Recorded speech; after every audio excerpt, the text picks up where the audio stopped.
அண்மை செய்தி. திரௌபதி உள்ளிட்ட படங்களின் இயக்குனர் மோகன்ஜி போலீசாரால் கைது செய்யப்பட்டிருப்பதாக தகவலானது வெளியாகி இருக்கிறது. இது குறித்த அண்மை செய்தியை பார்த்து வருகிறோம்.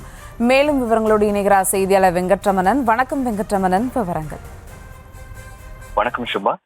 திரௌபதி மோகன் என்று அழைக்கக்கூடிய இயக்குனர் காவல்துறையினர் கைது செய்திருக்கிறார்கள்.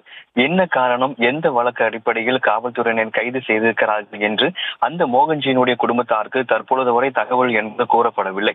இது உச்சநீதிமன்ற ஆணைக்கு எதிரானது என்றும் அவர் எங்கு வைக்கப்பட்டுள்ளார் என்ற தகவல் தற்பொழுது வரை குடும்பத்தாரிடம் தெரிவிக்கப்படவில்லை எனவும் பாஜக மாநில செயலாளர் அஸ்வந்த் அமன் எக்ஸ் வலைதள பக்கத்தில் பதிவு ஒன்றை பதிவிட்டிருக்கிறார். திமுகவுடைய ஆட்சி அமைந்ததிலிருந்து எதிர்கருத்து பேசுபவர்கள் சட்டத்திற்கு புறம்பான முறையில் கைது செய்யப்படுவது வாடிக்கையாகி விட்டதாக அவர் தெரிவித்திருக்கிறார். கஞ்சா கள்ளச்சாராயத்தை கட்டுப்படுத்த முடியாத இந்த அரசு காவல்துறையை இதுபோன்று ஒடுக்குமுறைகளை மட்டும் சரியாக செய்கிறது என்கின்ற ஒரு பதிவை அவர் பதிவிட்டிருக்கிறார்.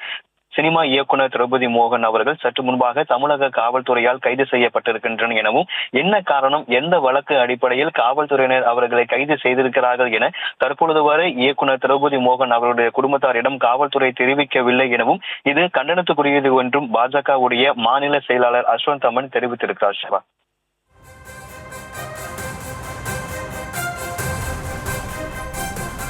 விவரங்களுக்கு நன்றி வெங்கட்ரமணன்.